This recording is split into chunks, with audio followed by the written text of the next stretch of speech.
পাখির বাসার মতো দুটি চোখ তোমার, ঠিক যেন নাটোরের বনলতা সেন।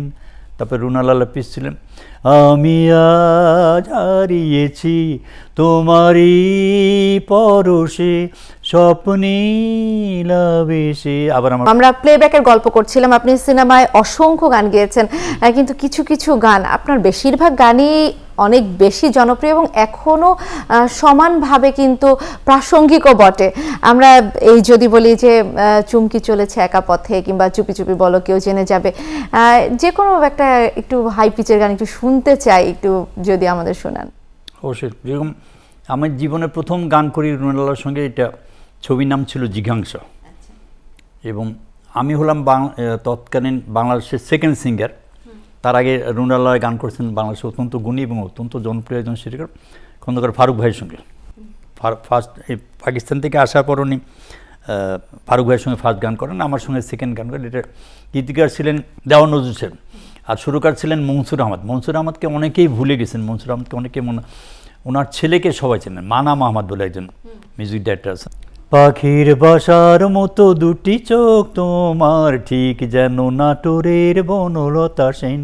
তারপরে রুনালালা পিস ছিলেন, আমি আজ হারিয়েছি তোমারই পরশে স্বপ্নীলাবেশে। আবার আমার ও অনুপমা, ও নিরুপমা, পাখির বাসার মতো দুটি চোখ তোমার, ঠিক যেন নাটোরের বনলতা।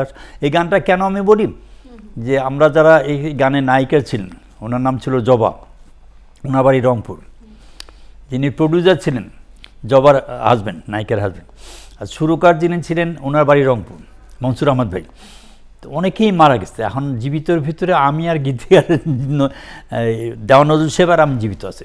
আপনাদের সময়কার আসলে অনেকেই যদি বলি আপনার সমসাময়িক সময়ের আজার নেই, আসলে সেই খালি জায়গাটায় যে বন্ধুহীনতাকে কখনো ভোগা হয় কিনা, অনুভূতি শেয়ারের সময় বা না। একটা জিনিস তো বাস্তব সত্য, এটা যে জন্ম হয়েছে মৃত্যু হবে, এটা যে যত ইজিলি নিতে পারে সে তত বেশি, আমার মনে হয়, এটা আমার ব্যক্তিগত মত, আমি দুঃখটাকে যতটুকু পারি দূরে রাখার চেষ্টা করি এবং তাতে নিজের শান্তি, সুখ শান্তিটা ফিরে। একটা ছোট্ট স্মৃতি জানতে চাই, যে আপনি তো অনেক প্লেব্যাক করেছেন, অনেক স্টেজে গিয়েছেন, অনেক সময় অনেক জায়গায় গিয়েছেন। হয় কি, কিছু যেরকম একটা এক মুঠো ভাত বলে একটা ছবিতে আমার গান গাওয়ার সুযোগ ছিল। এক মুঠো ভাত, এটা বোম্বের রোটি ছবির থেকে ইয়ে করা। এটার সুরকার ছিলেন মনসুর আহমদ সাহেব, গীতিকার এই দেওয়ান নজরুল সাহেব, এবং পরিচালক ছিলেন ইবনে মিজান সাহেব। এটা জাফর ইকবাল এবং ববিতা নায়িকা ছিল। তখন এটা বৃহস্পতি চুঙ্গি এত সুপার ডুপার হিট ছিল। তো ওইখানে একটা সবগুলি গান আমি করেছি, একটা সাবিনার সঙ্গেও গান আছে। তো যে আমার মানে একটা শিল্পীকে কিংবা একটা অভিনেতা অভিনেত্রীকে কত কষ্ট করে কাজ করতে। যেরকম আমার মার জন্ম দিয়েছে, আমাকে মানুষ করেছে আমার দাদি। তো আমার দাদি স্ট্রোক করলো, এখানে ডাক্তার বললো যে ওনার জন্মস্থানে নিয়ে যেতে হবে। তো যেদিন ওনাকে নিয়ে যাব সেদিন ওই গানটা মহরত হওয়ার কথা। তো প্রডিউসার ছিলেন ইবনে মিজানের ছবি, ইবনে মিজান সাহেব। এটা যেহেতু আমি আমার দাদিকে না উনি ডেট শিফট করেন, তো ওনাকে আমি বললাম যে দেখেন আপনি তো আমার সিনিয়র, সিনেমাতে একটা ইয়ে আছে যে কুফা বলে একটা ব্যাপার আছে।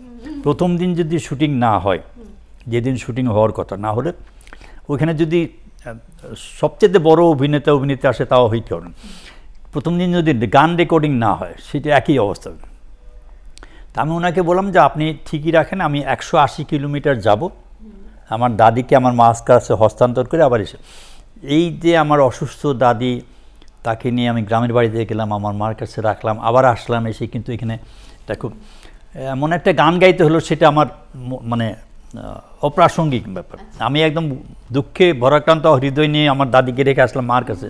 কিন্তু এখানে নাচ আমার ময়না তুই পয়সা পাবি রে, এমন রসিক জন্মরা আর পাবো না রে, ঘুঙরু বাজিয়ে নাচ তালে তালে তবে পাবো মোরা এমন মেহেরবা, নাচ আমার ময়না। এটা ববিতার জাফর ইকবাল। এরকম অনেকগুলি গান ছিল এবং এটা হয়।